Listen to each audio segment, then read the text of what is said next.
Well, thank you very much.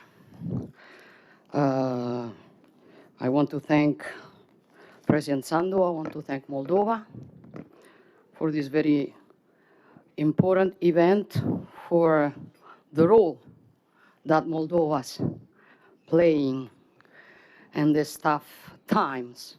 And my greetings to all the colleagues. I think that this event has a particular value and a particular flavor. For we celebrate it while near from here, Ukrainians, President Zelensky impresses the world, showing how difficult it can be to band a free people and a sovereign nation. And doing it, we know that they defend also our security and an international law without which no one tomorrow would be safe.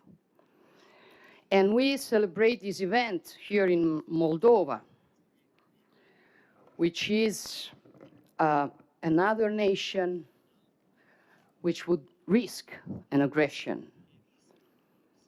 if Ukrainians didn't defend them as they are doing, and if we didn't help them doing that. And we celebrate this event in a time in which different crises we've been facing, the pandemic crisis and now the aggression of Russia against Ukraine, show us our difficulties. But it means also an occasion. For crises, they are always an occasion. The occasion of discuss ourselves and go deep in the problems we have, trying to understand what didn't function to solve it. So why do we are here? We are here, first of all, I think, to remind ourselves that Europe is not a club. It is not simply rules, and it is not simply interests. Europe is, moreover, and before everything, a civilization, which was founded on the idea that men are free and equal. Values from which depend also ideas like solidarity, subsidiarity, rule of law. We are here to remind that we will not allow that those principles are discussed, that those principles are destroyed by who thinks that can bring us back to the most difficult years of the past century. And that is why we will be near Ukraine, helping Ukraine at 360 degrees for all the time that will be needed. And that's why we sustain also the work that Ukraine, Moldova, Georgia, but also the Western Balkans are doing to the accession to the European Union, which means not enlarging the European Union. It means coming back all together, for that is what we are.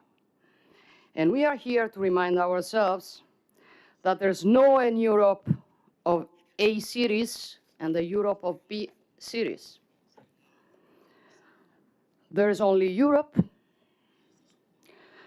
and that Europe needs, as Giovanni Paolo II, the Pope, said, needs to breathe with two parts of its breathing, the West and the East. And if Europe is moreover a destiny, if in front of the crisis we are facing, we win or we lose together, it is together that we have to find the solution to those crises. Crisis as security of our continent, which means the energetic one, the sources, the capacity that we have to control our future. Crisis as connectivity, which is a way to put each one of us nearer to the other and become altogether stronger. And crisis as, or problems are those that the geopolitics puts in front of us. And I think we should remember also the relations with our global partners. I think, for example, about Africa, for they need us also not to be victim of that narrative who wants to say that there's a West and all the rest. And it means also solving problems that we have to face, like, for example, illegal migration, that we have to solve also only if we help those nations. It means there's lots of work to do, but we have to do it if we want a Europe, after being protagonist of the past, is a protagonist also of the future. Thank you.